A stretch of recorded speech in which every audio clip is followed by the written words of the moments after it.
काशी के 101 ब्राह्मणों का पैर धोकर पानी पिया है, शुद्ध हुआ तो राष्ट्रपति बने हैं।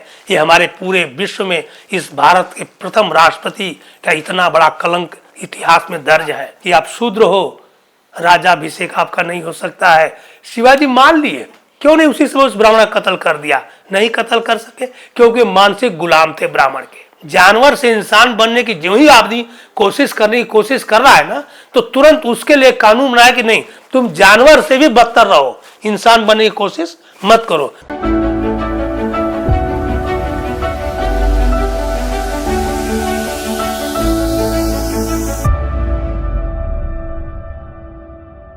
सर, मेरा एक क्वेश्चन है आपसे कि मनुस्मृति क्या कहती है और क्या कहता है संविधान?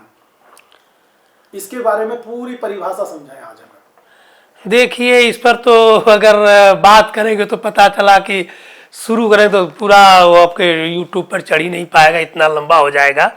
लेकिन शार्ट बता देना चाहता हूँ कि मनुस्मृति जो है ये मनु के द्वारा कहा जाता है। एक तरह से ब्राह्मणी व्यवस्था चलाने के लिए एक संविधान ही है, वो भी एक संविधान है।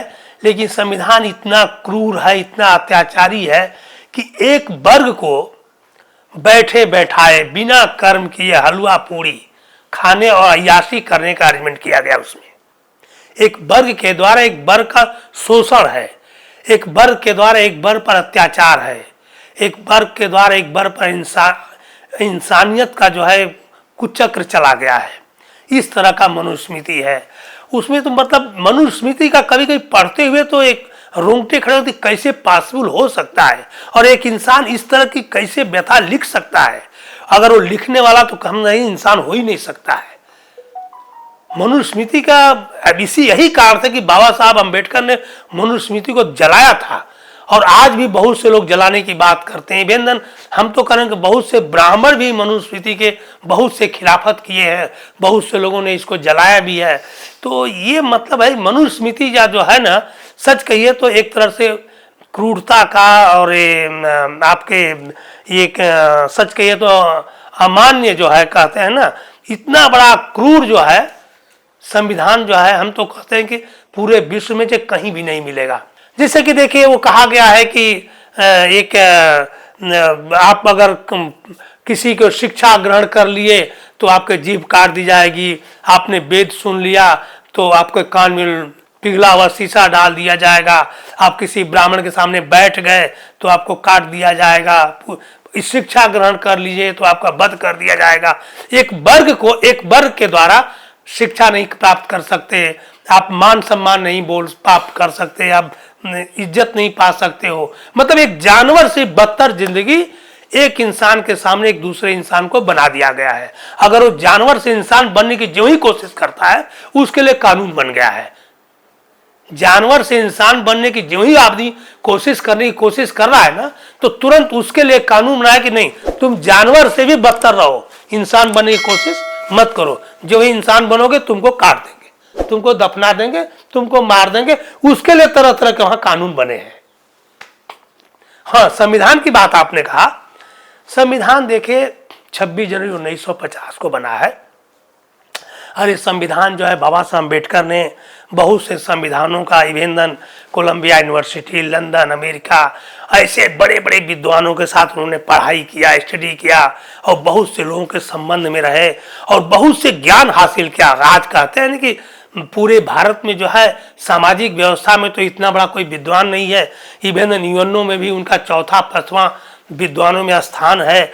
और यहाँ तक कि उनके विद्वत्ता को लेकर के जब कोलंबिया यूनिवर्सिटी ने अपनी यूनिवर्सिटी का नाम भी रखा है, तो इतने बड़े विद्वान ने एक संविधान लिखा है और संविधान में उसने समता, समानता, बंधुत्व, भाईचारा, जो ये क्रूरता व्यवहार था, एक तरह से कहिए कि मनुस्मृति के विरोध में जाकर, जस्ट उसके अपोजिट में जाकर उन्हें समतावादी, एक मानवतावादी, एक इंसान को इंसान बनने के लिए, बनाने के लिए, चाहे जो भी हो, सबके लिए उन्होंने एक संविधान की रचना किया, जो आज एडमिनिस्ट्रेशन के साथ साथ आपके सामाजिक व्यवस्था पर भी प्रकाश डाला है, जिसको कोई पूरा विश्व जो है आज तारीफ करता है। लेकिन हाँ, ये है कि कुछ लोग इसको कुछ लोगों को नागवार गुजरता है, लेकिन जिनको नागवार गुजरता है उनको भी मैं बता देना चाहता हूँ कि आप इसलिए नागवार समझते हैं कि आपके अधिकारों को छीन लिया गया है। आपका जो मान सम्मान प्रतिष्ठा, जो इज्जत जो बनी हुई थी 500 साल 600 साल 1000 साल का, वो हम भी जानते हैं, आप भी जानते हैं। हम उस पर थोड़ा सा प्रकाश डाल देना चाहता हूँ कि आपके आजकल के ब्राह्मण कहते हैं कि नहीं ऐसा नहीं था, लेकिन था। आपका वर्चस्व कितना था आप सोच सकते हैं।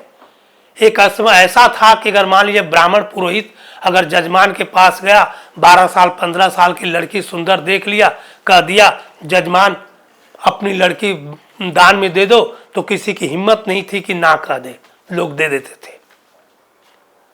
छत्रपति शिवाजी महाराज जो पूरे छत्रपति बन गए राजाओं को हरा करके, लेकिन अदना ब्राह्मण कह दिया कि आप शूद्र हो, राजाभिषेक आपका नहीं हो सकता है। शिवाजी मान लिए, क्यों नहीं उसी समय उस ब्राह्मण का कत्ल कर दिया?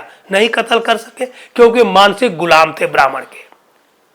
तलवार से मजबूत थे लेकिन दिमाग से कमजोर थे, इसलिए उन्होंने ब्राह्मण की बात मान लिया। इतना बड़ा वर्चस्व था।